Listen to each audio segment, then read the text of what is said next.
Hey guys, Mark Ferrasci, Protect Dog Training. We're just getting out of bed this morning.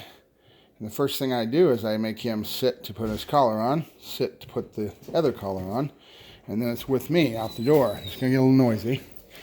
With me. Good. With me. Not that noisy. All right, good.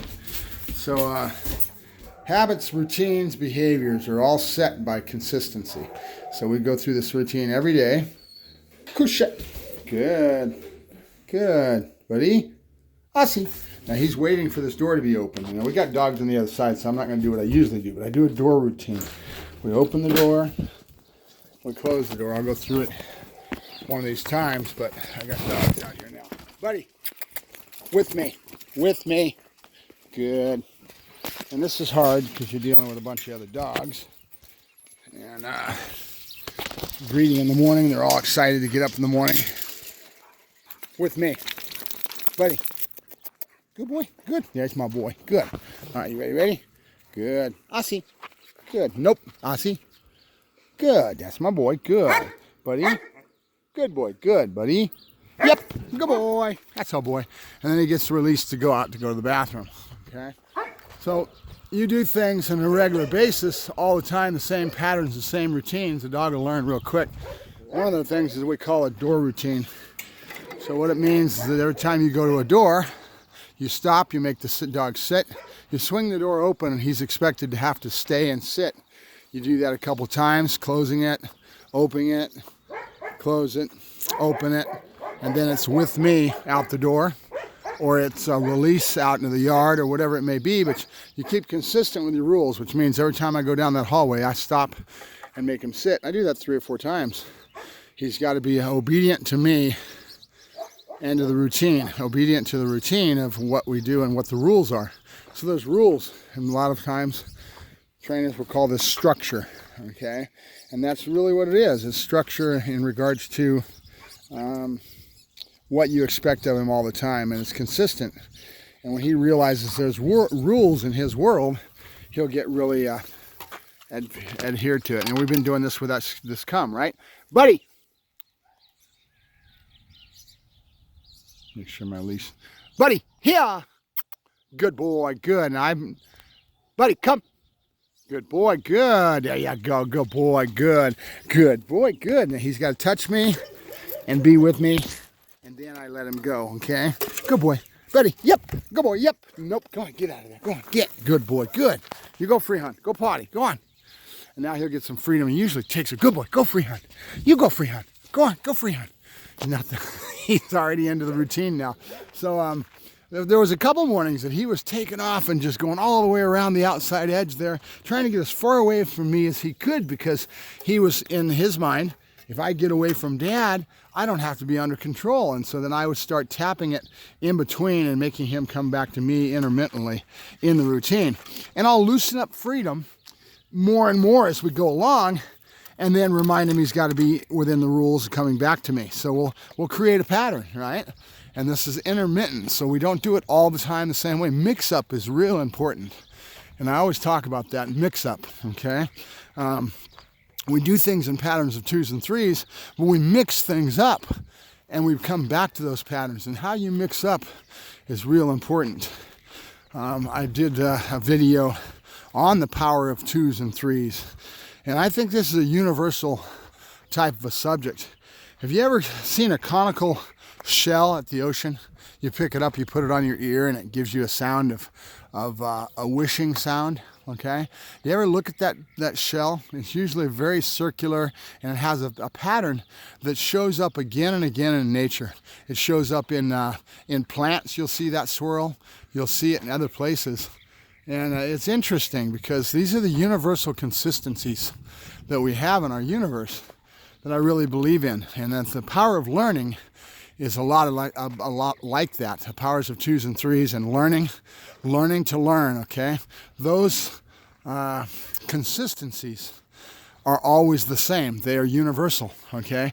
And so once you tie into that, when you're building a dog and you figure out how he learns, you're on your way, okay?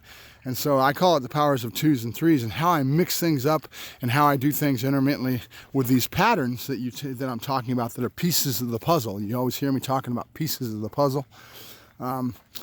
And how you work that is integral to teaching the dog to learn. As a young dog and is developing a dog, once you get that underneath you, you can teach the dog anything, okay? There's a gentleman online that does a lot of trick dogs. Mueller is his last name. I can't think of his first name right now. I'm just waking up. But the gentleman builds a dog, and he did a Facebook challenge the other week, and he challenged everybody to teach their dog to bow, to put their head down and underneath there and tuck their head underneath their body and to bow.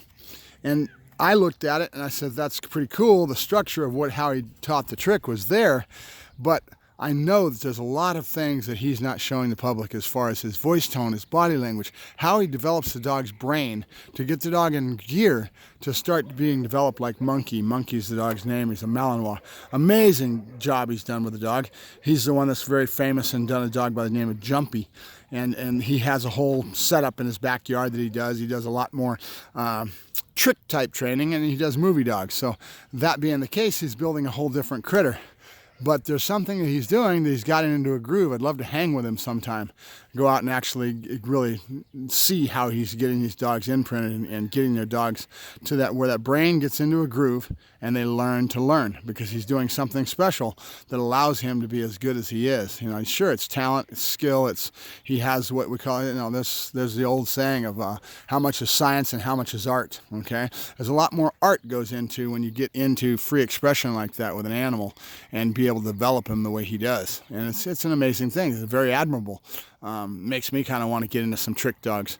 It's hard for me because I'm so used to building the dogs for what I build them for, but tricks are a lot of fun. I do a lot of tricks, and I can do a lot that I do with my dogs. And I should just build the dog just with tricks in mind one of these times and just do nothing but tricks. If I was really to do that and really excel with it and want to do it, I'd probably pick a cattle dog. You see a lot of trainers online that are they're advocating of positive only, and they get out and they do agility, and you're always going to notice it's a cattle dog. Okay, it's some kind of a Queensland Heeler or Australian Shepherd, or the breeds that they're bred to be very receptive to voice tone and body language and all that, and they I call them cutting through butter. They're not hard at all, but they're a lot of fun. They're a fun dog because they really do pick up real quick, and you really can learn a lot from a dog like that as far as training and then understanding how dogs get conditioned.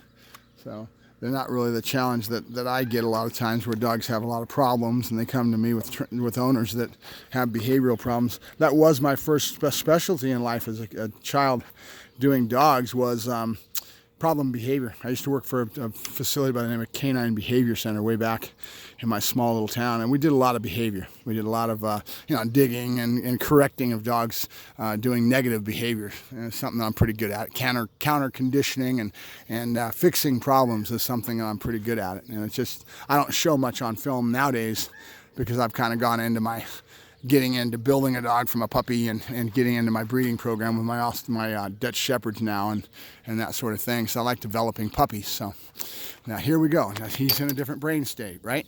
Buddy, good boy, good, that's my boy. So I brought him out of that and right away called him over. Buddy, here, good boy, good, come, good boy, good boy, good, there you go. And the collar was a little bit too high. I don't know if you saw him do that. Buddy, here, good boy, good boy. Buddy, here. Good boy, good. Good boy, good. Good boy, good. I got it to a 12 on that last one. His brain is really in tune with it right now. Buddy, Aussie. But many times with Buddy, Buddy, Aussie, Kusha. Good. He will blow me off. His brain has so much high drive. Nope, Buddy, Kusha, Kusha, Kusha. You little turd. Kusha. Good boy, there you go. Good boy. Now there's a good example. I was hitting the button on the stem collar and he wasn't replying because he was blowing it off. He will tough it out. Some dogs can do that. They'll just tough that thing out and just grit their teeth, and he's a very high drive dog, so he's that type of dog. He is not that biddable, okay? Australian Shepherd, Queensland Heelers, those dogs are very biddable. They're very receptive to training. Couché. Other dogs are like him. He's very high drive. That's why I'd say that I didn't really think that these dogs were that good for the layman. For the amateur person that wants a dog, these dogs are a little bit more. And they take some expertise in understanding how to direct the mental aspects of the dog. My genetic lines mainly. I mean, it's all about genetics. I'm sure you can find something that's been bred more towards being soft.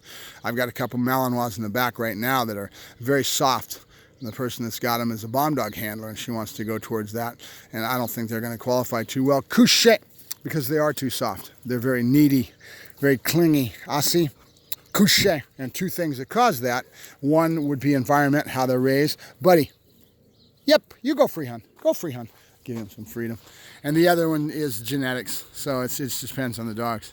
So I'll let you guys go. Just getting up. I'll see if I can get me another video today. But I'm kind of backing off the videos, guys, because I want to get myself in tune. And I'll come back when I've got some of this already developed. And we'll talk about how I did it and show you the results. I'll talk to you later. Bye-bye. Mark Ferrasci, Protect Dog Training, and Buddy.